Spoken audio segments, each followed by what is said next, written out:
No দাই self.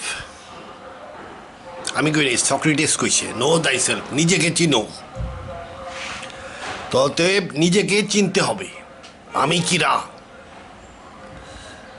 তা আমি নিজেরে ভালো করে চিনি, আমি একটা ছাগল, এ ব্যাপারে আমার কোনো সন্দেহ নাই। তবে মাইনসে আমারে মানুষ কয়, তা যেহেতু মাইনসে আমারে মানুষ কয়, অতএব আমার বুঝতে হবে যে আমি যদি মানুষ হই তাহলে আমি কিরা। তাইলে আমি যদি নিজেকে জানি তাইলে নাকি আল্লাহকেও জানা যাবে। কথাটা হইল বাইবেলে আছে, আল্লাহ তার নিজ আকৃতিতে মানুষ সৃষ্টি করছে, হাদিসেও আছে আল্লাহ আদমরে সৃষ্টি করছে তার নিজ আকৃতিতে। তা যেহেতু আদমরে সৃষ্টি করছিল নিজ আকৃতিতে, তাইলে আদম কেমন এইটা যদি আমরা বুঝতে পারি, তাহলে আল্লাহ কেমন এটাও বুঝতে পারবো। খালি ছোট আর বড় জিনিস একই। তাইলে আল্লাহ নিজ আকৃতিতে মানুষ সৃষ্টি করছে। আচ্ছা, তাহলে আল্লাহ আকৃতি আছে, তা আকৃতি বিশিষ্ট আল্লাহ আরও সে আছেন। তবে আল্লাহর আরও কিছু আছে, আল্লাহ কিন্তু সব জায়গায় উপস্থিত, এইখানে উপস্থিত। সেটা কিভাবে উপস্থিত সেটা একটু পরে আলোচনা করি, আগে নিজেকে চিনে নই।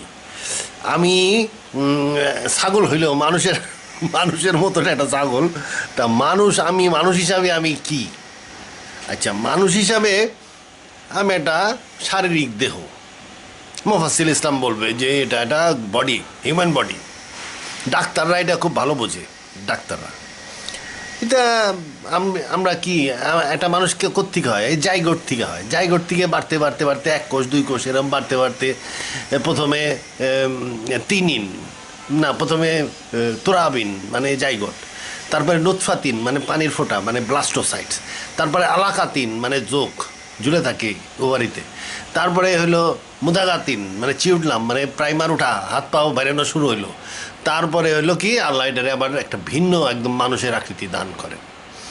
তাহলে আমি কি 3 ইন বা জিনোম এক্সপ্রেশন। কোরআনে 3 ইনের কথা বহুতবার বলছে। 3 ইন মানে হইলো গিটার, মানে গিটার তো না, গিটারের শব্দ মিউজিক অফ ডিএনএ প্রোগ্রাম। মানে আমাদের যে 46টা ডিএনএ থাকে প্রত্যেক কোষে, এই 46টা ডিএনএ রেডিয়েট করতে থাকে। কি রেডিয়েট করে? প্রোগ্রাম রেডিয়েট করে in the form of jeans. এই একটা ডিএনএ 6 ফুট লম্বা, এই 6 ফুট লম্বা ডিএনএ এরকম 46টা থাকে, ছোটো ছোটো জোড়ায় জোড়ায় ছোটো হয়ে থাকে। তাহলে এই যে 6 ফুট লম্বা ডিএনএ, এর মধ্যে আছে অগণিত সংখ্যক জিন। এই জিনগুলো মেসেজ রেডিয়েট করতে থাকে, প্রোগ্রাম রেডিয়েট করতে থাকে। এই প্রোগ্রাম রেডিয়েট করতে থাকে না, আমাদের বডি এবার ধীরে ধীরে ওই প্রোগ্রাম অনুযায়ী বাড়তে থাকে। তাই এই যে জিনোম এক্সপ্রেশন বলে, এই জিনোম এক্সপ্রেশন কোরআনে বলছে 3 in. 3 in program, music of genome expression. তাহলে আমরা বডিটা তৈরি হলো মাংস দিয়া। তো মাংসের বডি বান্দরেরও আছে, ছাগলেরও আছে, সবারই আছে, আমারও আছে। আচ্ছা, এর অতিরিক্ত কি আছে? আমি মানুষ হিসাবে আমার তো, তাইলে মানুষ হিসাবে আমার একটু উন্নততর কোনো কিছু আছে কি না? হ্যাঁ আছে। এই থাকাটা হইতেছে কি আমার আত্মার মধ্যে। আত্মা, তা আত্মা যে আছে এটা তো কোনো প্রমাণ নাই। বৈজ্ঞানিকরা আত্মা আবিষ্কার করতে পারে নাই। আসলে বৈজ্ঞানিকরা আত্মা আবিষ্কার করছে, তারা এটারে অন্য নামে ডাকে, যার ফলে বুঝে না যে আত্মা কি। বৈজ্ঞানিকরা আত্মা আবিষ্কার করছে, এগুলার এসে বলে ফোর্স ফিল্ড, মানে চুম্বক শক্তি। এটা একটা আত্মা, সোল। এই চুম্বক শক্তিটা কি? এটা আল্লাহর আদেশ হিসাবে কাজ করে। এটি কি মৌখিক আদেশ না, এটা একদম ডিজাইনড আদেশ, আল্লাহর আদেশ। ডিজাইন করছে কীভাবে? চুম্বক ক্ষেত্রকে না তুই ঝুলাই দিলে উত্তর দক্ষিণে মুখ করে থাকবি, তুই লোহা দেখলে আকর্ষণ করবি, পিতল দেখলে পিতল অন্য কিছু দেখলে আকর্ষণ করিস না, খবরদার, খালি লোহারে আকর্ষণ করবি। ঝুলাই দিলে উত্তর দক্ষিণে থাকবি, সমমেরুরে বিকর্ষণ করবি। এইসব ডিজাইন অর্ডার আল্লাহ এই চুম্বককে দিয়ে দিচ্ছে। ফোর্স ফিল্ড এটা অ্যাটমের মধ্যে কাজ করে। ম্যাগনেটিক ফিল্ড, স্ট্রং ফিল্ড, যেটা নাকি নিউক্লিয়াসের মধ্যে থাকে, নিউক্লিয়াসটা ধরে রাখে, খুব শক্তিশালী। আর একটা হচ্ছে উইক ফিল্ড মানে কি? সে কিছু রেডিয়েশন ঘটায়, মানে ওর স্বাস্থ্য ঠিক রাখে, ওভারওয়েট যাতে না হয় অ্যাটম। তাইলে এই 3টা তো ফোর্স ফিল্ড অ্যাটমের মধ্যে আছে। এই 3 ফোর্স ফিল্ড 3 রকমের রুহ। এই 3 রকমের মূল রুহ হইলেও যখন একসাথে কাজ করে অ্যাটমের মধ্যে, ওইটাকে আমরা বলি নবস। ধর্মীয় বইতে বলা হয় নবস, আর বৈজ্ঞানিকরা বলে ফোর্স ফিল্ড। জিনিসও একই আবিষ্কার করছে, কিন্তু আর নাম ভিন্ন দেওয়ার কারণে ও বোঝে না যে আসলে কি ওটা। তাহলে আমার মধ্যেও কিছু রু আছে, আমার মধ্যে মনে করেন 20-30টা রু আছে। এই 20-30টা রু মিলে যখন একসাথে আমার দেহের মধ্যে কাজ করে ওইটাকে আমরা নবস বলি। অ্যাটমের মধ্যে যেমন 3টা ফোর্স ফিল্ড কাজ করে, 3টা রু, 3টা ফোর্স ফিল্ড মানে 3টা রু, এলিমেন্টারি ফোর্স ফিল্ডকে রু বলা হয়। এই 3 ফোর্স ফিল্ড অ্যাটমে যখন একসাথে কাজ করে ওইটাকে বলা হয় অ্যাটমের নবস। সেরকম আমার মধ্যে মনে 30টা ফোর্স ফিল্ড কাজ করতেছে, এবং এই 30টা ফোর্স ফিল্ড যখন একসাথে বিবেচনা করব তখন আমি বলবো এটাকে আমার নবস। কম্পোজিট ফোর্স ফিল্ডকে নবস বলা হয়। তা আমার মধ্যে কি ফোর্স ফিল্ড আছে, এটা তো কোনো চিহ্ন মিহ্ন দেখা যায় না। হ্যাঁ, এইগুলো এমন হইতে পারে যে অনেক ফোর্স ফিল্ড থাকতে পারে যে আবিষ্কৃত হয় নাই, কারণ এটা হয়তো সায়েন্টিস্টরা যেভাবে চিন্তা করে বা তাদের ইকুইপমেন্টের যে ক্ষমতার পরিব্যাপ্তি তার মধ্যে এটা নাই, এটা অন্যভাবে কাজ করে, অন্য নেচার, অন্য ক্যারেক্টারের, যার ফলে এই ফোর্স ফিল্ডগুলো আবিষ্কার হয় নাই। তবে বৈজ্ঞানিকরা মহাবিশ্বে মাত্র 4টা ফোর্স ফিল্ড আবিষ্কার করছে, strong field, weak field, magnetic field আর হলো গ্র্যাভিটেশনাল ফোর্স। এই 4 রকমের আবিষ্কার করছে। 4 রকমের যখন আবিষ্কার করছে তার মানে কি আরও অনেক রকমের আছে যেটা আবিষ্কৃত হয় নাই। এরকম অনেক অনাবিষ্কৃত ফোর্স ফিল্ড বা রুর মাধ্যমে আমার নবস গঠিত। আমি এটা কেমনে বুঝলাম? কারণ আমি বুঝলাম আমার ইমোশন থেকে। আমার মধ্যে বিভিন্ন রকমের ইমোশন আছে। এখন এই ইমোশন কি? রাগের ইমোশন, ভয়ের ইমোশন, তারপরে ভালোবাসার ইমোশন, ঘৃণার ইমোশন, এরকম ইমোশন আছে। এই ইমোশনগুলা আমার ওই নফসের মধ্যে যে একটা ফোর্স ফিল্ড, হয়তো আমার নফসের মধ্যে একটা অজানা ফোর্স ফিল্ড বা একটা রু আছে যেটা ঘৃণার ইমোশন দেয়। আমার নফসের মধ্যে একটা ফোর্স ফিল্ড বা রু আছে যেটা রাগের ইমোশন দেয়। আমার নফসের মধ্যে একটা ফোর্স ফিল্ড আছে যেটা নাকি ভালোবাসার ইমোশন দেয়। আর একটা আমার নফসের মধ্যে একটা ফোর্স ফিল্ড বা রু আছে যেটা ভয়ের ইমোশন দেয়। এরকম বিভিন্ন রকমের ইমোশন আমার আছে, যার ফলে আমি বুঝতেছি যে আমার মধ্যে কিছু ফোর্স কাজ করে। কারণ এই ইমোশনগুলা ব্রেনের আউটপুট হইতে পারে না, কারণ ব্রেন তো একটা ম্যাটার, একটা কম্পিউটারের মতন। ওকে যতভাবেই সাজানো হোক না কেন ওর মধ্যে ইমোশন ক্রিয়েট হবে না। ও কম্পিউটারের মতন যোগ বিয়োগ করতে পারবে কিংবা ডাটায় মনে রাখতে পারবে, কিন্তু সে শুধু ওই ডাটাগুলাই মনে রাখতে পারবে, যোগ বিয়োগ করতে পারবে, কিন্তু ওর মধ্যে রাগ, ভয়, ঘৃণা, ভালোবাসা ইত্যাদি বিভিন্ন রকমের যে ইমোশন আছে মানুষের, 8 রকমের মৌলিক ইমোশন, এবং এটা আবার মিশ্রিত অবস্থায় আরও অনেক রকমের ইমোশন মানুষের আছে। এই যে ইমোশনগুলা, এই ইমোশনগুলা ব্রেনের আউটপুট না, এটা আমার নফসের যে ফোর্স ফিল্ড, মনে করেন 30টা ফোর্স ফিল্ড আছে, এই 30টা ফোর্স ফিল্ডের 30টা মৌলিক ইমোশন আছে। মৌলিক ইমোশন 8টা, যাই হোক বৈজ্ঞানিকরা আবিষ্কার করছে। মনে করেন 30টা ফোর্স ফিল্ড 30 রকমের কাজ করে, তার মধ্যে ইমোশন দেয় বিভিন্ন রকমের। কিংবা মনে করেন 8 রকমের ফোর্স ফিল্ড দিয়ে আমার নফসটা তৈরি, যেটা 8টা ইমোশন ধারণ করে। সেই 8টা আবার মিশ্রিত হয়ে বিভিন্ন রকমের ইমোশন তৈরি হয়। তা এই যে অনেকগুলা রু মিলা আমার নফসটা তৈরি, এই নফসটা সারা শরীরে ছড়ানো। তবে এর কিছু ভাইটাল পয়েন্ট আছে। এই ভাইটাল পয়েন্ট কি? ভাইটাল পয়েন্ট হলো এখানে আছে কি যেন কয় খফি, এইটারে কয় খফি নাকি আকফা নাকি, বুকের এখানে আছে, এখানে আছে, এইখানে আছে, নাভির নিচে আছে, হাতের তালুতে আছে, পায়ের তালুতে আছে। এগুলো ভাইটাল পয়েন্ট, এই নফসের ভাইটাল পয়েন্ট, নোডাল পয়েন্ট। কিন্তু এগুলা নফস একটাই, সারা শরীরে ছড়ানো, তবে এর কিছু ভাইটাল পয়েন্ট আছে।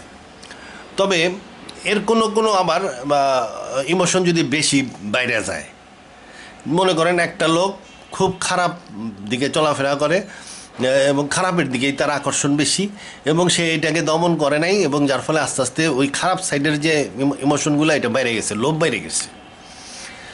হ্যাঁ, এই লোভের থেকে তার চুরি করার টেন্ডেন্সি এসে গেছে।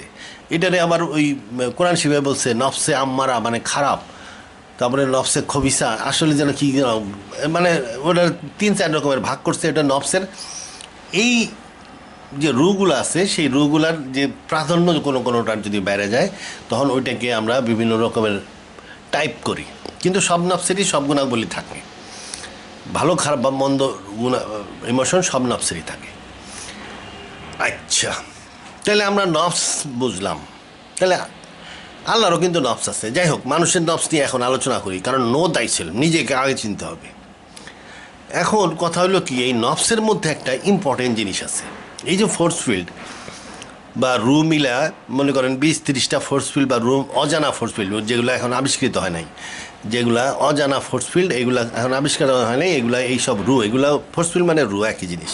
এলিমেন্টারি ফোর্স ফিল্ডকে রু বলা হয়, কম্পোজিট ফোর্স ফিল্ডকে নফস বলা হয়। এই যে 20-30টা ফোর্স ফিল্ড বা রু মিলা আমার নফসটা তৈরি হয়েছে, এই নফসটার কিন্তু আসলে আল্লাহ একটা জিনিস কম কম রাখছে। মানুষের নফসের মধ্যে একটা জিনিস কম আছে। কম আছে মানে কি, মানুষের শরীরটা, এই যে ব্রেন এবং শরীর এত বেশি ডেভেলপড যে এই নফস এটাকে অ্যাক্টিভ করতে পারে না। মুরগির নফস মুরগিকে চালায় ভালোই, ছাগলের নফস ছাগলকে চালায়, কিন্তু মানুষের নফসটা মানুষকে ঠিক মতন চালাইতে পারে না, মানে চেতনা দান করতে পারে না। একটা মানুষ, ঘুমন্ত মানুষের নফস আছে, কিন্তু তার চেতনা নাই, চেতনা থাকে না, ঘুমাইতে থাকে। তাইলে আমাদের নফসটা কি, মানুষের দেহ, ব্রেন ট্রেন এইসব এত বেশি উন্নত করা হয়েছে যে আমাদের নফসটা এটাকে পুরাপুরি জীবিত রাখতে পারে, কিন্তু চেতনা দিতে পারে না। এই চেতনা দেওয়ার জন্য আল্লাহ একটা স্পেশাল রূহ এই নফসের সাথে ফুৎকার করে দেয়। এই যে আল্লাহ একটা স্পেশাল রু নফসের মধ্যে ফুৎকার, রু বা ফোর্স ফিল্ড নফসে ফুৎকার করে দেয়, এটাকেও রু বলা হয়, এটাও রু। তবে এটাকে আমরা বলবো স্পেশাল রু, যেটা আল্লাহ স্পেশালি দেয়। যেমন আদমরে আল্লাহ সৃষ্টি করলো, সে চেতনাহীন ছিল, অতএব তারপরে আল্লাহ নিজের তরফ থেকে একটা রু ফুৎকার করে দিলেন, আদম জায়গায় উঠলো। তারপরে একটা বাচ্চা মায়ের পেটের থেকে যখন হয়, জন্ম নেয়, তখন অনেক কষ্টের মধ্যে জন্ম নেয়, অনেক চাপের মধ্যে থেকে জন্ম নেয়, কিন্তু কোনো সারা শব্দ করে না, কারণ তার চেতনা থাকে না। তারপরে কয়েক সেকেন্ড, জন্ম লাভের কয়েক সেকেন্ড পরেই সে একটু থাপ্পড় টাপড় দিলে কান্দে ওঠে। তার মানে কি, তার রুটা তখন দেওয়া হয়। তার মানে কি, এই রু দিলে মানুষের চেতনা আসে। তার মানে আমাদের নফস কমপ্লিট হওয়ার জন্য একটা স্পেশাল রু দিতে হয়, যেটা আল্লাহ দেয়। এইটা দিলে আমাদের রু, আমাদের নফস চেতনা পায়। এটা ইম্পর্টেন্ট। আমাদের মানুষের নফসের সাথে একটা বাঘের নফসের পার্থক্য কি, বাঘের নফস বাঘকে চেতনায় রাখতে পারে, ঘুম আনতে পারে, কিন্তু মানুষের নফস মানুষের চেতনা আনতে পারে না। এটার জন্য কি লাগে, আল্লাহ একটা নিজের তরফ থেকে রু ফুৎকার করে দিলেই এর চেতনা আসে। আল্লাহ যখন এই রুটা নিয়ে যায়, তখন আবার নফসটা চেতনা হারায় বা ঘুমায় পড়ে। তাহলে একটা স্পেশাল রু আমাদের মধ্যে কাজ করে, স্পেশাল রু, মনে রাখেন। আচ্ছা, এই যে কোরআন শরীফে আছে যে আল্লাহ মানুষের নফসকে হত্যা করেন, এখানে খেয়াল উল্লেখযোগ্য, কোরআন শরীফের আয়াত কি, আল্লাহ মানুষের নফসকে হত্যা করেন। তার মধ্যে যখন ঘুম শেষ হয়ে গেলে তার নফস ফেরত দেন। হত্যা করেন মানে কি, এখানে হত্যা করা মানে ঘুম পাড়ায় দেওয়া। ঘুম আর মৃত্যু কোরআনের দৃষ্টিতে প্রায় একই জিনিস। আচ্ছা, এবং যাদের উপরে মৃত্যু নির্ধারিত হয়ে গেছে তাদের নফসটা ফেরেশতারা কবজ করে নিয়ে যায়। তাহলে আল্লাহ মানুষের নফসকে হত্যা করেন কেমনে? নফস তো আসলে হত্যা করা যায় না, মানুষের দেহ হত্যা করা যায়, নফস হত্যা করা যায় না। তাহলে এখানে কোরআনের আয়াত বলতেছে আল্লাহ মানুষের নফসকে হত্যা করেন, এটা আয়াত, ক্লিয়ার আয়াত। এটা বিভিন্ন রকমের ঘুরায় ফিরে ট্রান্সলেশন পাবেন, কিন্তু আয়াতটা হলো আল্লাহ মানুষের নফসকে হত্যা করেন। তাহলে নফসকে হত্যা করা মানে কি, আল্লাহ যখন এই যে স্পেশাল রু, যেটা আল্লাহ ফুৎকার করে দিয়েছিল আদমরে এবং শিশু জন্মের পরে যেটা দেয়, স্পেশাল রুটা নিয়ে নিলেই এই নফস, আমাদের নফস অচেতন হয়ে যায়। এটাকেই এই অচেতন হয়ে যায় এবং ঘুমায় পড়ে। এটাকেই আল্লাহ বলছে যে আল্লাহ মানুষের নফসকে হত্যা করেন। কীভাবে হত্যা করেন? স্পেশাল রুটা খুলে নেন।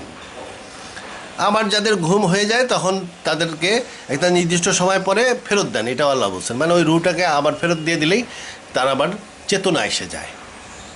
তাহলে আল্লাহ কীভাবে মানুষের নফস হত্যা করেন? রু নিয়ে, স্পেশাল রু কেড়ে নেন, তখন নফস মারা যায় বা চেতনা হারায়। এবং তার যদি মৃত্যু নির্ধারিত হয়ে থাকে, ওই অবস্থায় আজরাইল তার নফস নিয়ে যায়, রু ছাড়াই নফসটা নিয়ে যায়। কারণ রু কবজ করে, শুধু স্পেশাল রু কবজ করতে পারে আল্লাহ, ফেরেশতারা এটা কবজ করে না। আবার যখন ঘুম শেষ হয়ে যায় তখন আল্লাহ ওই স্পেশাল রু ফেরত দেন। তাহলে নফসে কীভাবে আল্লাহ হত্যা করে এটা বোঝা গেল যে এটা হলো রু কেড়ে নিয়ে হত্যা করেন। আচ্ছা, তাহলে এই যে স্পেশাল রু, এই স্পেশাল রু আল্লাহ দেয় এবং এইটা সারা চেতনা আসে না। তার মানে বিষয়টা কি, চেতনা মানে কি? চেতনা মানে হলো কল্পনা করার শুরু। মানে আমি ঘুমাই রয়েছি চোখ বন্ধ করে, এই অবস্থায় যদি আমি কল্পনা শুরু করি যা অনেকক্ষণ ঘুমাইছি, সকাল হয়ে গেছে, এখন আমি উঠে অফিসে যাব, এই যে চিন্তা শুরু করলাম, চোখ খুলি আর না খুলি আমার কিন্তু ঘুম শেষ। তার মানে কি, মানুষের চিন্তা শুরু হওয়া মানেই হলো চেতনা আসা। আচ্ছা, তাহলে এই চিন্তার কম্পার্টমেন্টটা তাহলে তৈরি করে কে? এই স্পেশাল রু। স্পেশাল রুর সাথে এই চিন্তার কম্পার্টমেন্টের একটা যোগাযোগ আছে। এটা না থাকলে মানুষের চিন্তা বন্ধ হয়ে যায়, তার মানে মানুষ অচেতন হয়ে যায়। তাহলে এই চিন্তার কম্পার্টমেন্টেই হাদিসে বলা হয় বা কোরআনে বলা হয় কলব, মানে মন।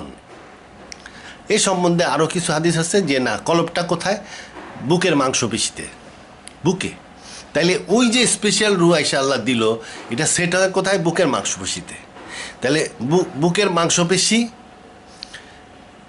স্পেশাল রু, বুকের nervous system, central nervous system এবং ব্রেন, এই কয়টা জিনিস মিলা, এবং সেই সাথে আমার যে নফস আছে, এই নফসের ইমোশন, এই সব মিলে বুকে আমার এই স্পেশাল রুটা, এই বুকে একটা বিরাট একটা চেম্বার বা মনের চেম্বার তৈরি করে।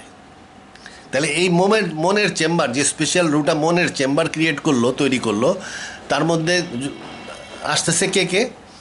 ব্রেন থেকে আসতেছে ডাটা, আমি কিরা, আমার নাম কি, এইগুলা কিসের মাধ্যমে আসতেছে? সেন্ট্রাল নার্ভাস সিস্টেমের মাধ্যমে আইসা বুকের নার্ভে আসতেছে, এবং বুকের মাংসপেশিতে আমরা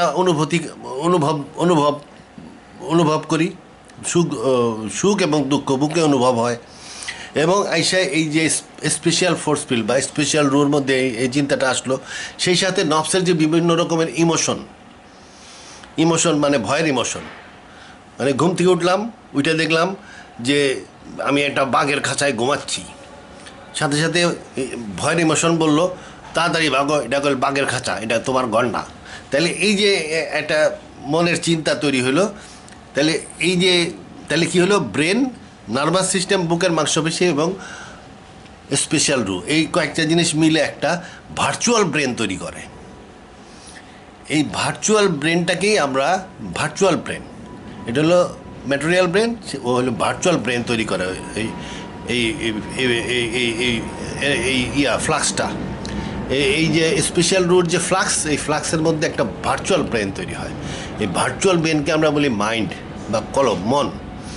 এবং এই যে স্পেশাল রুর মধ্যে দুইটা ইমোশনও কাজ করে, একটা হলো আনন্দ এবং দুঃখ, যার ফলে এই দুইটা আনন্দ এবং দুঃখের ইমোশনের কারণে সে কী করে, এই ব্রেনের তো অনেক ডাটা আছে, মনে করেন এখানে একটা সিনেমা, এখানে আর এক সিনেমা, এখানে আর এক সিনেমা, তাহলে সে কোন সিনেমা চালাবে? দুঃখের সিনেমা চালাবে না, আনন্দের সিনেমাটা চালাই দিল।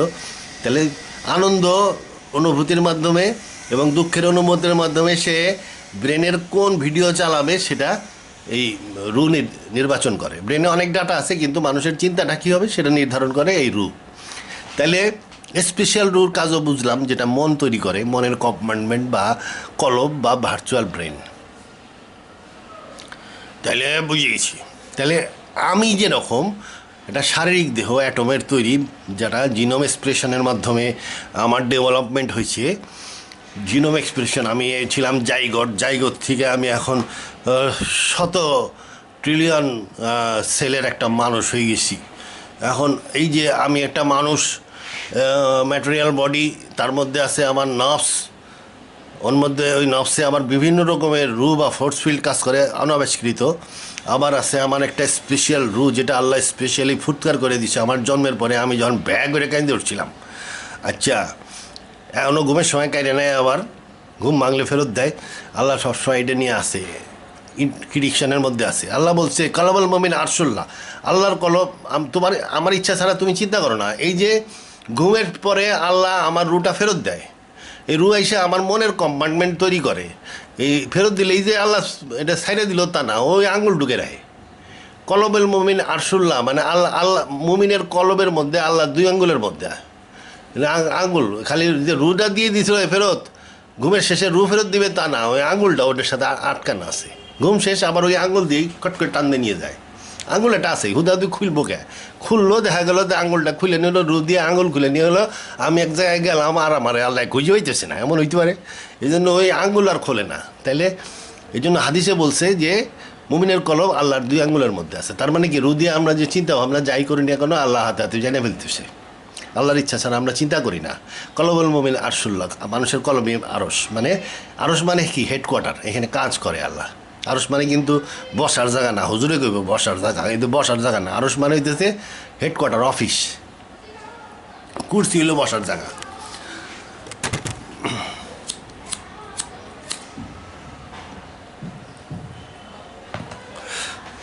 তাহলে মানুষের কলব আল্লাহ এটা ফরওয়ার্ড অফিস, ছোট অফিস। এই অফিসের মাধ্যমে আল্লাহ একটু চিন্তা ভাবনা করে আমাদের দিয়ে বিভিন্ন রকমের কাজ করে নিতে পারে, ফ্রিও করাইতে পারে, টাকা দিয়েও করাইতে পারে।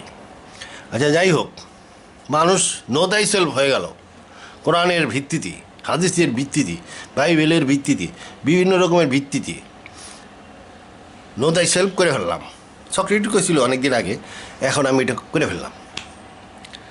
আরও আছে, নো দাই সেলফের কোনো শেষ নাই, জ্ঞানের কোনো শেষ নাই, জ্ঞানের কোনো শেষ নাই।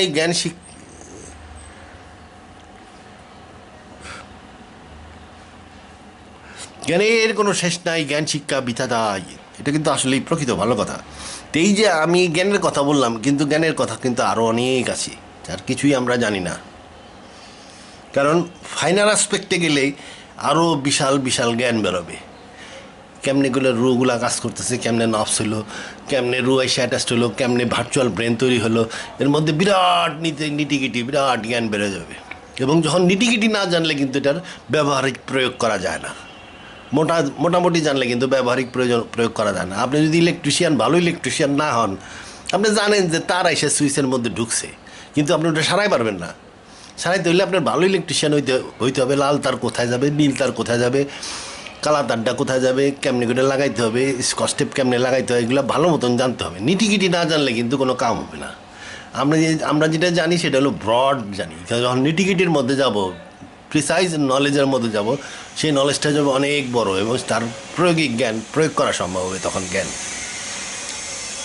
তাহলে আমি নোদাই সেলফ মোটামুটি হইলো। এবং তাহলে আল্লাহ মানুষের মতন, তাহলে আল্লাহর দেহ আছে, এই অ্যাটমের তৈরি হয়তো দেহ আছে, কিংবা অনেক উন্নত মানের ম্যাটারের তৈরি দেহ আছে, এবং তার মধ্যে আল্লাহর নফস আছে। তবে আল্লাহর নফস কিন্তু অনেক শক্তিশালী। আল্লাহর দেহ যত বড়ই হোক না কেন, নফস কিন্তু বিশাল শক্তিশালী। এই মহাবিশ্ব, মানে আরও অনেক মহাবিশ্ব তৈরি করা যাবে, এই ধরনের বিশাল নফসও তার দেহের মধ্যে থাকতে পারে। কারণ নফসের থাকতে স্পেস লাগে না, নফস বা ফোর্স ফিল্ডের জন্য স্পেস লাগে না। যখন এই মহাবিশ্ব ছিল না, তখনও গ্র্যান্ড ইউনিফাইড থিওরি ফোর্স ছিল, এবং ওটা একটা পয়েন্টে ছিল। পুরা মহাবিশ্বের সমস্ত ফোর্স ফিল্ড একটা পয়েন্টে ছিল। তার মানে কি, সে স্পেস নির্ভর না।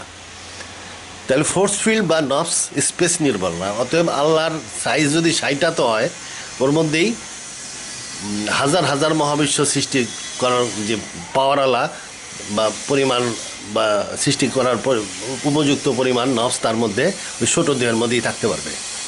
আর যদি দেহ বড় হয় তাহলে ওর মধ্যেই থাকতে পারবে। তাহলে আল্লাহর নফস হলো কি, বিশাল শক্তিশালী নফস। তাহলে আল্লাহরও নফস আছে, এবং এই নফসের মধ্যে সম্ভবত তার আমাদের মনে করেন 20-30টা ফোর্স ফিল্ড বা রুর মাধ্যমে আমাদের নফস গঠিত, কিন্তু আল্লাহর নফস মনে হয় আরও অনেক বেশি ফোর্স ফিল্ড বা রুর মাধ্যমে গঠিত, যেগুলো মানুষের প্রয়োজন নাই দেখে হয়তো দেয় নাই। তাহলে আল্লাহ মনে করেন আল্লাহর নফস 99টা ফোর্স ফিল্ডের সমন্বয়ে গঠিত বা রুর সমন্বয়ে গঠিত। এই নফসের মধ্যে থেকেই আল্লাহ 10-15টা ফোর্স ফিল্ড বা রু এই হাতের মতন প্রসারিত করে দিছেন। ওইটা হলো নফসের হাত। এই হাত না, কিন্তু আল্লাহর ফিজিক্যাল 2টা হাত আছে। এর অতিরিক্ত নফসের হাত, মনে করেন 10-15টা ফোর্স ফিল্ডের বা রুর সমন্বয়ে গঠিত এই হাত, নফসের হাত, এটা প্রসারিত করে উনি ঢুকাই দিচ্ছেন এই মহাবিশ্বের মধ্যে। এটাকে, এই যে মহাবিশ্বের মধ্যে ঢুকাই দিলেন, এটাকে বলা হয় ইস্তাওয়া।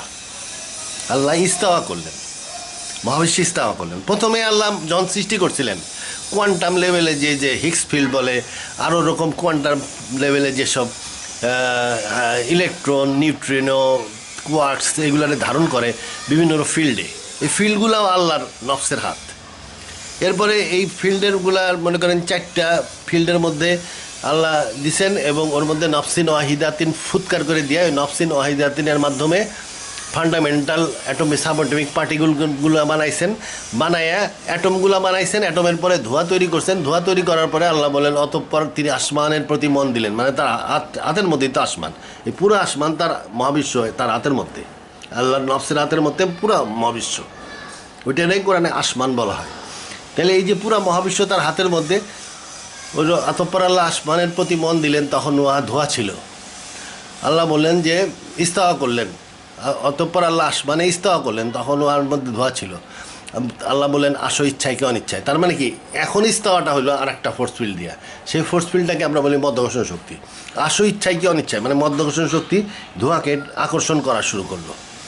এই যে আকর্ষণ করা শুরু করলো এবং ফলে এই মহাবিশ্ব, এই এক সিঙ্গেল স্কাই মহাবিশ্ব প্রথমে যে সৃষ্টি হয়েছিল, সে তার ধোঁয়াটা সংকুচিত হইতে লাগলো এবং তার মধ্যে ভারী থেকে ভারী পদার্থ সৃষ্টি হলো, এবং ভারী পদার্থ সৃষ্টি হলো এবং মহাবিশ্বটা আবার ছোট হয়ে গেল। এই যে ভারী পদার্থ সৃষ্টি হলো, এইটারই বললেন যে আল্লাহ বললেন যে আসমান জমিনকে তিনি আবার বিস্ফোরণ, বিগ বাউন্সের মাধ্যমে আবার বিস্ফোরিত করলেন এবং 7 স্তর আসমানে এই পদার্থকে ছড়াই দিলেন, ধোঁয়া এবং ভারী পদার্থকে তুমি 7 আসমানে ছড়াই দিলেন।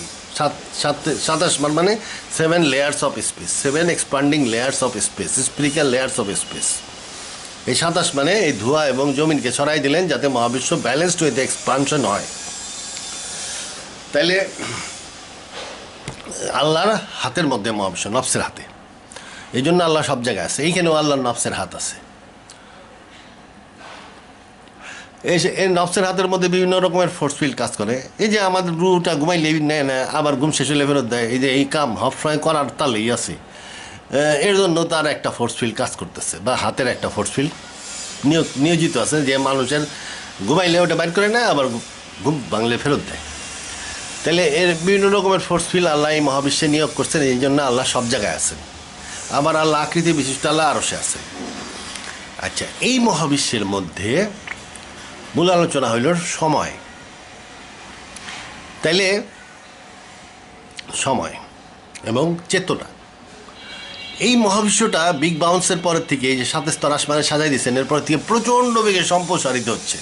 বৈজ্ঞানিকরা দেখছে যে দূরবর্তী যে গ্যালাক্সিগুলো, এটা আলোর বেগের চেয়ে অনেক বেশি গতিতে পিছনে চলে যাচ্ছে।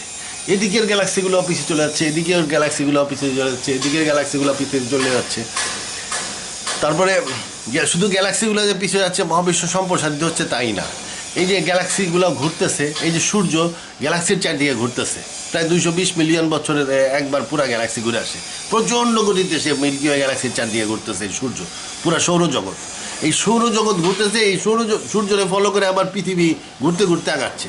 এই পৃথিবী যে নিজে নিজে ঘুরতেছে, তাহলে আমরা একটা প্রচণ্ড গতির মধ্যে আছি, সম্প্রসারণ গতি এবং লোকাল গতি, এই প্রচণ্ড গতির মধ্যে আছি। এই গতির কারণে আমাদের ইচ্ছা বাস্তবায়ন হয় না। বিষয়টা কি? আমাদের ইচ্ছা বাস্তবায়ন হয় না।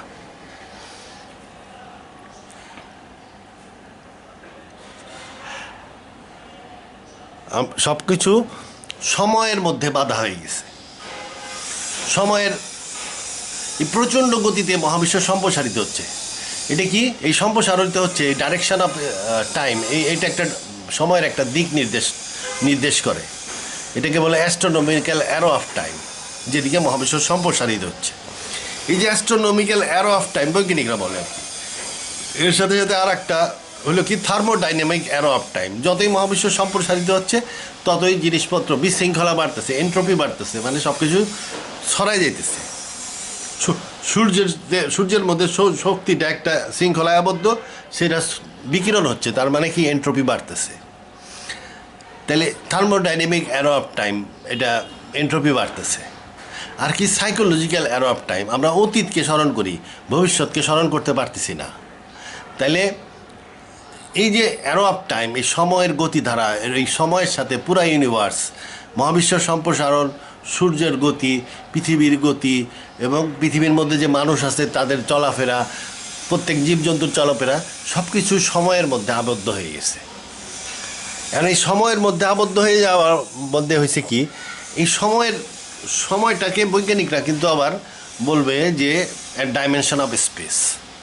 ডাইমেনশন অফ স্পেস ওই বৈজ্ঞানিকদের হইলো আদাবিদের ধারণা, বলতেছি জিনিসটা বৈজ্ঞানিকের আদাবিদের ধারণা, মানে হইলো কি নিউটন বলছিল মাধ্যাকর্ষণ শক্তি, আইনস্টাইন বলল মাধ্যাকর্ষণ শক্তি না, ওটা হলো টাইম ডাইমেনশন, একটা স্পেসের একটা ডাইমেনশন। মনে করেন এটা একটা ডাইমেনশন, এই প্রস্থ উচ্চতা মনে করেন দৈর্ঘ্য, তাহলে এরকম একটা চারকোনা একটা স্পেস এইখানে চিন্তা করেন।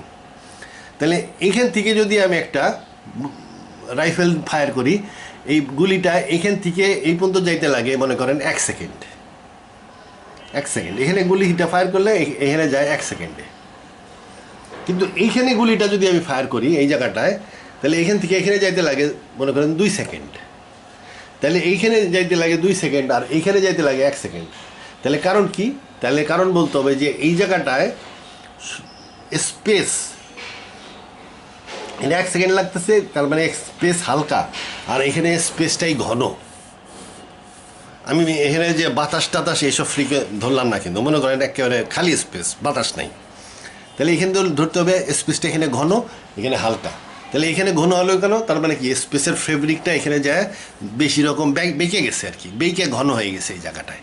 এই জায়গায় অনেক স্পেসের ফেব্রিকগুলো এখানে এসে জমাট হয়ে গেছে, যার ফলে এখানে স্পেস ঘন, বাতাসের ফ্রিকশন এখানে চিন্তা করেন না। মনে করেন অনেক দূরে মহাবিশ্বের একটা ফাঁকা জায়গায়, নিউট্রাল জায়গায় যায় দেখতেছেন যে এখানে এক জায়গায় স্পেস ঘন, এক জায়গায় স্পেস পাল্কা। তাহলে এই যে স্পেস ঘন পাতলা হলো, এটাই ওরা বলে যে একটা ডাইমেনশন, এই ডাইমেনশনটাই ওরা টাইম ডাইমেনশন বলে। এই যে একটা মনে করেন এটা ছুঁড়ে দিলে স্টেট যাওয়ার কেন্দ্র, কিন্তু এটা ঘুরে আমার এই দিকে আসতেছে, কারণ এই যে পৃথিবীর উপস্থিতি বা পদার্থের উপস্থিতি এই স্পেসটাকে ব্যাখ্যা করে দিছে, এই দিকে ব্যাখ্যা, এই যার ফলে এটা এইখান থেকে ছুঁড়ে মারলে ঘুরে এসে আবার পৃথিবীতেই পড়তেছে। একটা বাইরের থেকে যদি একটা অ্যাস্টেরয়েড এসে যদি পড়ে, পৃথিবীর মধ্যে ডাইরেক্ট হিট করতে পারে না, এটা পৃথিবীকে ঘুরতে ঘুরতে ঘুরতে ঘুরতে ঘুরতে এসে ধুম করে পৃথিবীর উপরে পড়ে, কারণ পৃথিবীর কাছে এই পদার্থের উপস্থিতির কারণে স্পেসটা বাঁকা হয়ে গেছে। এই বাঁকা স্পেসের মধ্যে থেকে পদার্থ এই বক্রতাকে ফলো করে, ওই বক্রতাকেই বলা হয় টাইম, একটা ডাইমেনশন, স্পেসের মধ্যে একটা ডাইমেনশন বলে। এটা একটু কল্পনা করা সম্ভব না। সেম জিনিসটা মাধ্যাকর্ষণ শক্তি দিয়েও ব্যাখ্যা করা যায়, তবে মাধ্যাকর্ষণ শক্তিটা কিন্তু আছে। কোয়ান্টাম ফিজিক্সে মাধ্যাকর্ষণ শক্তির বাস্তবতা প্রমাণিত। অতএব আমরা ধরে দেব যে মাধ্যাকর্ষণ শক্তির কারণে এই স্পেসটা বক্রতা তৈরি হয়েছে। আচ্ছা, তাহলে শুধু যে এই স্পেসের বক্রতার কারণেই তো আমরা চলি না, আমরা আমাদের নিজের ইচ্ছা অনুযায়ীও চলি। আমরা ডাইনে যাই, বায়ে যাই, রাস্তায় যাই, সিনেমায় যাই, বাজারে যাই, এই যে আমরা চলাফেরা করতেছি, এগুলোও একভাবে ফিক্স করা হয়েছে, ওই টাইমের দ্বারা আবদ্ধ করা হয়েছে, স্পেশাল ফোর্স বা ফেরেস্তা ব্যবহার করে করা হয়েছে। যেভাবেই হোক, আর ইনার্ট ওয়ার্ল্ড যেগুলো, সেগুলো তো পুরোপুরি টাইম দ্বারা আবদ্ধ। ইনার্ট ওয়ার্ল্ড পুরোপুরি টাইম দ্বারা আবদ্ধ। লিভিং ওয়ার্ল্ড যেগুলো, লিভিং এলিমেন্টস, এইগুলা ফেরেশতাদের দ্বারা চালিত, যার ফলে আমরা টাইমের মধ্যে আবদ্ধ, সময়ের মধ্যে আবদ্ধ। এবং এইখানে মহাবিশ্ব বিপুল বেগে সম্প্রসারিত হচ্ছে, গ্রহ নক্ষত্র বিপুল বেগে চলতেছে, এর মধ্যে আমাদের সমস্ত কিছু আমাদের ফেট অনুযায়ী বাস্তবায়িত হচ্ছে, আমাদের নিজেদের ইচ্ছা বাস্তবায়ন হয় না, মানে আমাদের রুর পাওয়ার কার্যকরী হয় না। রুর পাওয়ার কি আমাদের কার্যকরী হওয়ার কথা? হ্যাঁ, রুর পাওয়ার কার্যকরী হওয়ার কথা, কারণ আল্লাহ এটা ফুৎকার করে দিচ্ছে। আচ্ছা, আল্লাহ নিজ থেকে এই রুটা ফুৎকার করে দিচ্ছে। আচ্ছা, এবং শুধু ফুৎকার করে দেয় নাই, এর মধ্যে আল্লাহর 2টা আঙুল লুকানো থাকে। কলবুল মুমিন আরশুল্লাহ, এবং আল্লাহর মুমিনের কলবের মধ্যে আল্লাহ 2 আঙুল দিয়ে রাখে রহস্যময়। এই জন্য বলছে যে আমার ইচ্ছা ব্যতীত তোমরা চিন্তা করো না।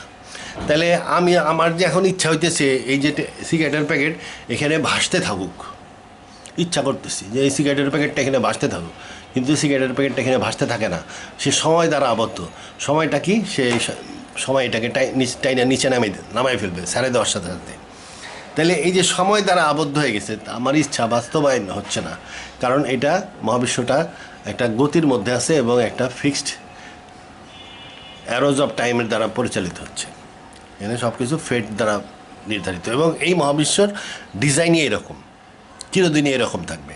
আগেও এরকম ছিল, পরবর্তী মহাবিশ্ব আবার মহাবিশ্ব সংকুচিত হবে। আল্লাহ বলছে যেদিন আমি আসমানকে লিখিত কাগজের ন্যায় জড়াইয়া গুটাইব, আল্লাহ সংকুচিত করে ফেলবে, শেষ বিচার হবে, ভালো মানুষ জান্নাতে চলে যাবে, খারাপ মানুষকে আল্লাহ এই মহাবিশ্বেই আবার ফেরত পাঠিয়ে দেবে।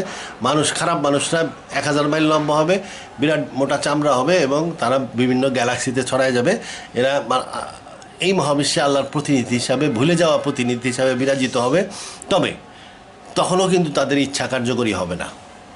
তারা এই যে আমরা যেরকম খাইটা খুঁটা কাম করি, ওরা ওই রকম খাইটা খুঁটা কাম করতে হবে এবং জিনদের সাহায্য নিতে হবে। কারণ জিনরা কিন্তু এই মহাবিশ্বেরই চিরস্থায়ী প্রাণী, জিনরা বেঁচে যাবে না। ওদের এই মহাবিশ্বে ওদের পুরস্কার আছে, এই মহাবিশ্বে ওদের সাজাও আছে। তো যাই হোক, তাহলে যে মানুষগুলো এখানে থেকে যাবে তারা কি ওই ভাগ্যের দ্বারাই ওই এই মহাবিশ্বের ওই টাইমের মধ্যেই থেকে যাবে। এবং তাদেরকে যেহেতু তারা লিভিং ক্রিয়েচার্স, এই জন্য তারা ফেরেশতাদের দ্বারা পরিচালিত হবে। এই জন্য কোরআনে বলা হয়েছে তাহাদের উপর 19 মানে 19 ফেরেশতা, এবং এই ফেরেশতাগুলো পরিচালিত হয় লৌহ মাহফুজ এবং কলম, কম্পিউটারের মাধ্যমে। আল্লাহর একটা কম্পিউটার আছে, লৌহ মাহফুজ, কলম এবং মাদার অফ দ্য বুকের মাধ্যমে গঠিত লৌহ মাহফুজ আরও সে আছে। এই কম্পিউটার জেনারেটেড প্রোগ্রাম এবং প্ল্যানিং অনুযায়ী ফেরেশতারা কাজ করে এই মহাবিশ্বে, এবং এই মহাবিশ্বে ফেরেশতার নিয়ন্ত্রণ থাকবে, এবং সেখানেই এই ফ্রেমওয়ার্কেই দোজখী মানুষরা থাকবে। এরা এখানে খাইটে খুঁটে যা করতে পারবে, যতটুকু উন্নতি করতে পারবে সেটাই। তারপরেও খাটাখাটনি এবং তাদের সহায়তাকারী হিসাবে থাকবে জিনরা, অতএব তাদের উন্নতি হবে। একটা সময় আসবে, কোরআনে বলছে যে fire will be a home for them, আগুনটাই তাদের বাড়ির মতন হয়ে যাবে, ওখানেই তাদের শান্তি লাগবে, অসুবিধা হবে না। এবং এমনও একটা সময় আসবে যে বেহেশতবাসীরা দোজখীদের দিকে হিংসা করবে। তারা মনে করবে যে আমরা তো আরাম আয়েশের মধ্যে গা আলায় দিয়ে খালি কিছুই করতেছি না, দোজখেরই তো উন্নতি করে গেল। তা এটাও হাদিসে আছে। তো যাই হোক, দোজখীদের উন্নতি কোটি কোটি কোটি কোটি বছর পরে ও সাজা খাইতে খাইতে কাম ছাড়া, লা হাওলা ওয়ালা কুওয়াতা ইল্লা বিল্লাহিল আলিয়্যিল আযীম। কিন্তু বেহেশত কিন্তু অন্যরকম। এই মহাবিশ্ব যেমন বিগ ব্যাং থেকে সৃষ্টি হচ্ছে, সম্প্রসারিত হচ্ছে, প্রচণ্ড গতির মধ্যে আছে এভরিথিং। এখানে মহাবিশ্বের টাইম স্কেলেই আমাদের চলতে হয়, যার ফলে আমাদের ভাগ্য নির্ধারিত হয়ে গেছে। কিন্তু বেহেশত, জান্নাত কিন্তু এই বিগ ব্যাং থেকে হয় নাই। বিগ ব্যাংয়ের কাছেই ছিল, এটা পানি হিসাবে ছিল, ওখান থেকে পানিটা সরে যায়, জান্নাতের অঞ্চলে চলে গেছে। আল্লাহ প্রথম পানি সৃষ্টি করছিল এবং আরশ তৈরি করছিল। ওই পানিটা সৃষ্টি করছিল মেইনলি বেহেশতের জন্য। বেহেশতে কোটি কোটি গ্রহ আছে, সবচেয়ে ছোটো বেহেশতে পৃথিবীর 10টার সমান একটা গ্রহ পাবে। তার মানে পৃথিবীতে আছে 7 সমুদ্র, ওর থাকবে 70টা সমুদ্র। তাইলে এই যে কোটি কোটি গ্রহ, বাসযোগ্য গ্রহ তৈরি করার জন্য কত পানি দরকার হয়েছে। সেই পানি আল্লাহ প্রথম সৃষ্টি করছিল, আরশ এবং পানি ছিল। ওই পানিটা বিগ ব্যাংয়ের পরে ছইরা ওই আর এক জায়গায় চলে গেছে, ওখানে আল্লাহ জান্নাত তৈরি করছে, মাঝখানে বারজাক তৈরি করে দিচ্ছে যেন একটা আর একটার সাথে মিশতে না পারে। তাহলে ওই জান্নাত, ওটা কিন্তু বিগ ব্যাং টাইপের জিনিস না, ওটা হলো স্ট্যাটিক ইউনিভার্স, স্থির মহাবিশ্ব। স্থির মহাবিশ্ব হওয়ার কারণে ওইখানে সময়ের চিন্তা ভাবনা অন্যরকম। স্থির মহাবিশ্ব তো এই মহাবিশ্বের মতো প্রচণ্ড গতিতে সম্প্রসারিত হচ্ছে না, চাঁদ সূর্য গ্রহ নক্ষত্র ভ্রম করে ঘুরতেছে না। আমাদের এখন এখানে তো আমরা ফিক্সড হয়ে গেছি, এই চাঁদ সূর্য গ্রহ নক্ষত্রের ঘোরার সাথে সাথে আমাদের ভাগ্যও ফিক্সড হয়ে গেছে। সেরকম তো জান্নাত না, জান্নাত বিগ ব্যাং থেকে সৃষ্টি হয় নাই, এটা স্ট্যাটিক স্থির মহাবিশ্ব। এবং স্থির মহাবিশ্ব হওয়ার কারণে ওখানে সময়ের কনসেপ্ট অন্যরকম। এই জন্য হাদিসে বলা হয়েছে যে বেহেশতবাসীরা অনেক দিন কাটানোর পরেও তাদের কাছে মনে হবে যে তারা এইমাত্র জান্নাতে ঢুকলো, কারণ সময়ের কনসেপ্ট অন্যরকম হয়ে যাবে। তার উপরে তারা ঘুমাবে না, যার ফলে ওটা বুঝবেই না, এবং আনন্দে থাকবে, যার ফলে সময়ের যে প্রবাহ এটাকে সে বুঝবে না। আচ্ছা, এই যে সময়ের প্রবাহ না বোঝার পরেও তাহলে কি হচ্ছে? একটা জিনিস হলো সময়ের প্রবাহ সে বুঝতেছে না, বা সময়ের প্রবাহই নাই ওইখানে, কারণ সে স্থির মহাবিশ্বে বাস করতেছে। এইটার আর একটা জিনিস আছে, আল্লাহ ডাইন হাত এই মহাবিশ্বে ইস্তাওয়া করছেন এবং ডাইন হাতের মাধ্যমে এই মহাবিশ্বকে সম্প্রসারণ করেন, পরিচালনা করেন, এটা নফসের হাত। আর বাম হাত ইস্তাওয়া করছেন উনি আরশে। তাহলে জান্নাতে কি ইস্তাওয়া করছেন? জান্নাতে উনি কোনো হাত ইস্তাওয়া করেন নাই, উনি আরশের মাধ্যমেই জান্নাতকে কন্ট্রোল করেন, যার ফলে এই আল্লাহর হাতের ইস্তাওয়া না থাকার কারণে জান্নাতটা অনেকটা ফ্রিডমের মধ্যে পড়ে গেছে, ওই টাইমের মধ্যে আসা নেই। আল্লাহ তো একই ব্রেন, এই জন্য মহাবিশ্বটাকে একটা টাইম স্কেলের মধ্যে ফেলাই নিছে। আরশ একটা টাইম স্কেলে ফেলাই নিছে, কিন্তু জান্নাতটা যেহেতু জান্নাতে আল্লাহ ওইভাবে ইস্তাওয়া করেন নাই, আরশের মাধ্যমে উনি জান্নাতকে কন্ট্রোল করেন, যার ফলে জান্নাতের কন্ট্রোলটা তার 1-to-1 বেসিস, এবং যখন মানুষ ওখানে যাবে তখন মানুষের ইচ্ছা কার্যকরী হইতে থাকবে। আমার কলমের রুহের মধ্যে আল্লাহর আঙুল আছে, আমি যদি ইচ্ছা করি এখানে ঝুলে থাক, এই পৃথিবী এই মহাবিশ্বে এটা ঝুলে থাকবে না, এটা টাইম অনুযায়ী পড়ে যাবে, কারণ স্পেস কার্ভেচার টাইম। কিন্তু যখন আমি জান্নাতে যাব, যদি বলি এটাকে এখানে ঝুলে থাক, এটা এখানেই ঝুলে থাকবে, এখানেই থাকবে, কারণ আমার চেতনা তখন এর চেতনার সাথে মিলে যাবে। চেতনার মিল, চেতনা, মানুষের চেতনা কিন্তু বিশেষ করে রুকে সৃষ্টি জগৎ ভালোবাসে, কারণ এটা আল্লাহ নিজের থেকে দিছে। সৃষ্টি জগৎ, কোরআন সেইভাবে বলছে যে তারা মরলে আসমান জমিন তাদের জন্য কান্দে না। তার মানে কি, আসমান জমিন মানুষকে ভালোবাসে। এই মানুষকে ভালোবাসার কারণ কি, সে আসলে ভালোবাসে আল্লাহরে, এবং আল্লাহর ভালোবাসাটা সে প্রকাশ করে মানুষের মাধ্যমে, কারণ মানুষের মধ্যে আল্লাহর রূপ উৎকার করে দিচ্ছেন। এছাড়াও এটা হাদিসেও আছে, রসুল্লাহ একদিন মরুভূমির মধ্যে ছিলেন, হঠাৎ করে মরু ঝড় আসলো। রসুল্লাহ বললেন যে অমুক একজন লোক, উনি খুব বড় ধরনের ধার্মিক লোক, উনি মারা যাওয়ার কারণে এই মরু ঝড়টা উঠছে। তার মানে পৃথিবী খুব দুঃখিত। তা এই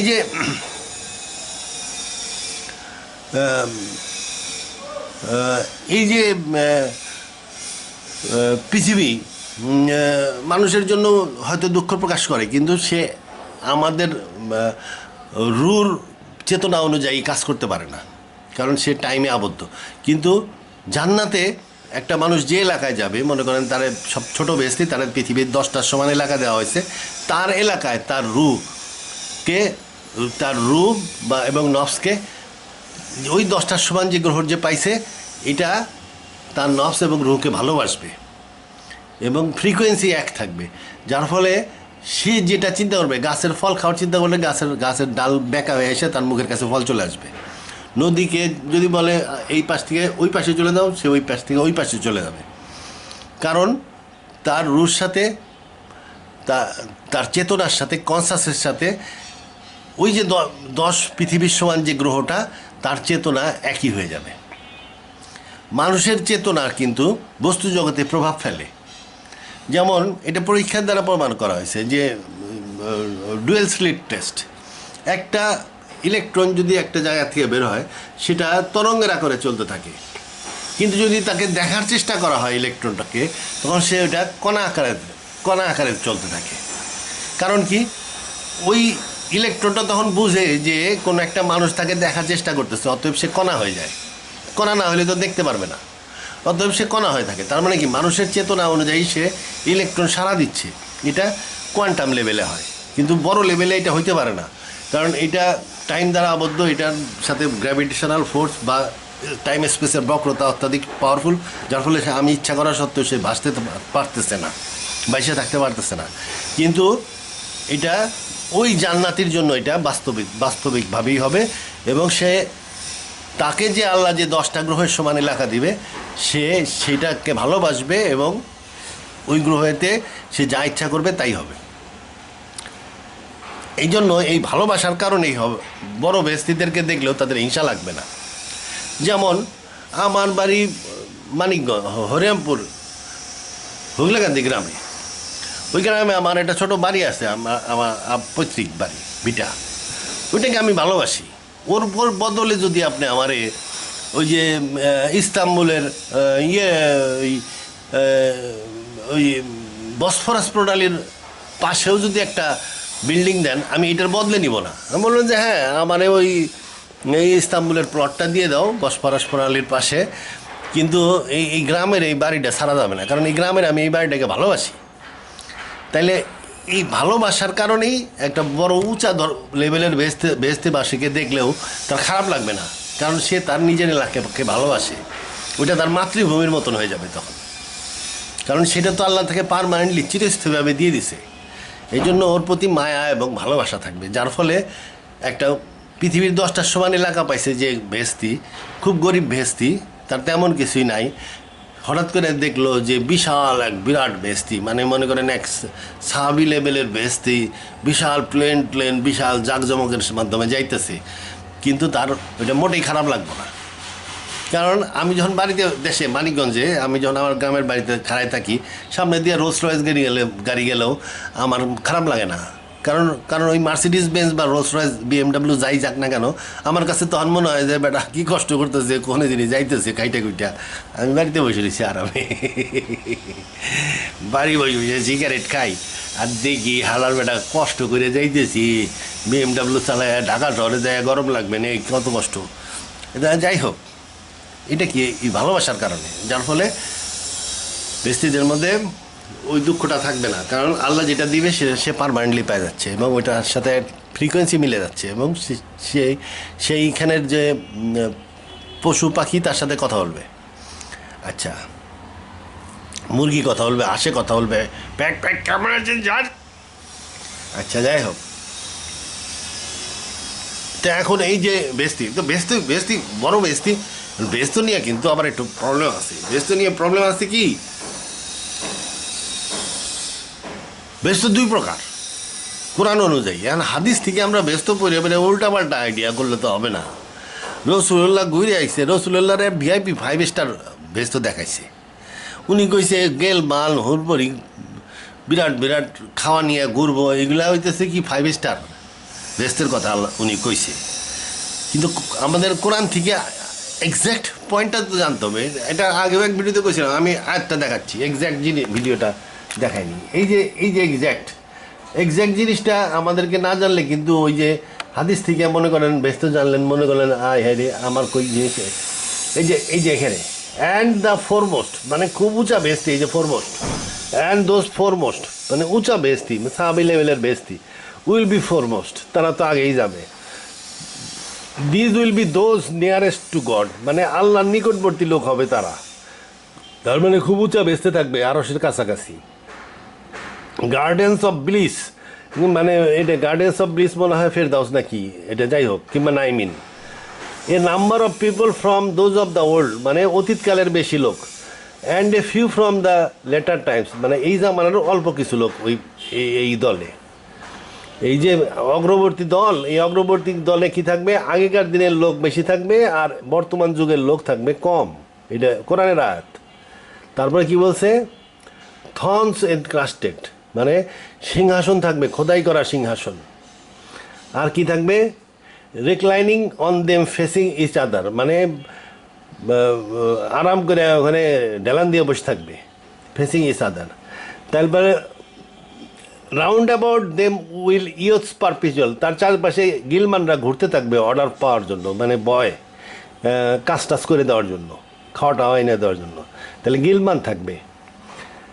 তারপরে কি, তাহলে এটি কি ফোরমোস্টের গল্প চলতেছে, অগ্রবর্তী দল। গবলেটস মানে কাচের পাত্র, বিকারস অ্যান্ড কাপস মদের পাত্র, বিকার, কাপস এগুলা থাকবে, পানপাত্র, বিভিন্ন ধরনের পানপাত্র থাকবে।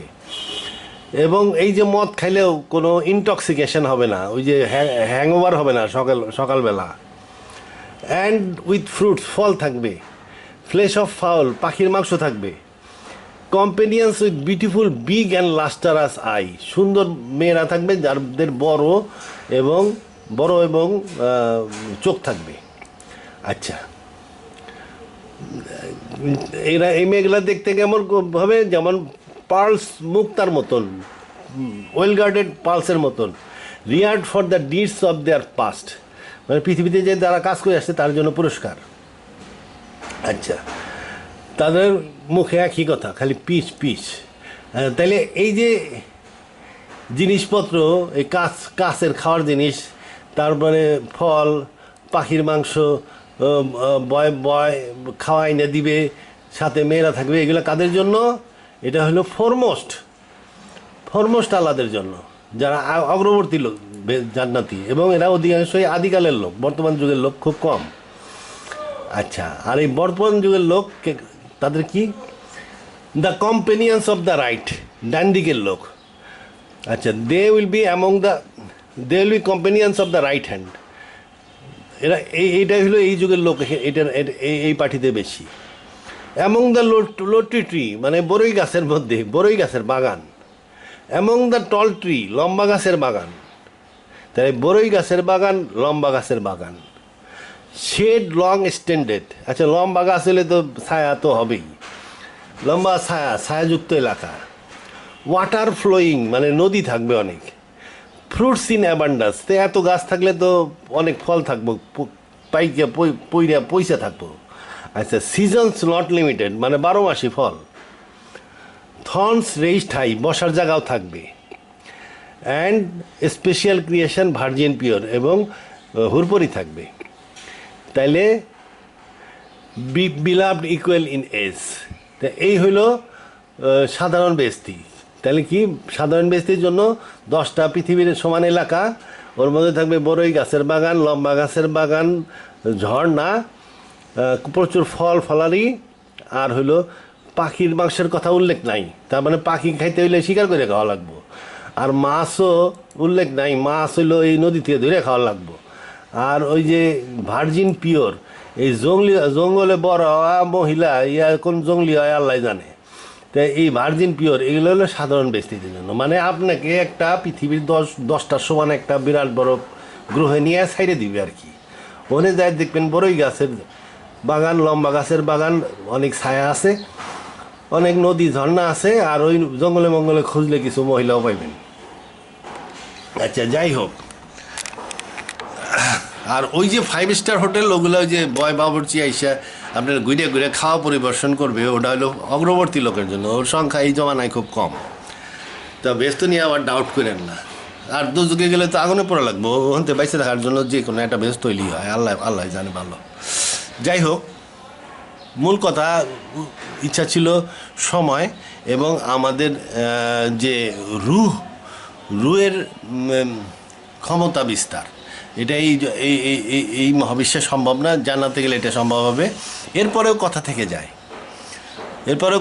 যায়, যদি নাকি কোনো লোক সাধনার দ্বারা নফস এবং রুহের উন্নতি করতে পারে এবং আল্লাহ তাকে যদি দান করে, তাইলে তার মধ্যে আধ্যাত্মিক ক্ষমতা আসতে পারে। এই পর্যন্তই। আল্লাহ হাফিজ।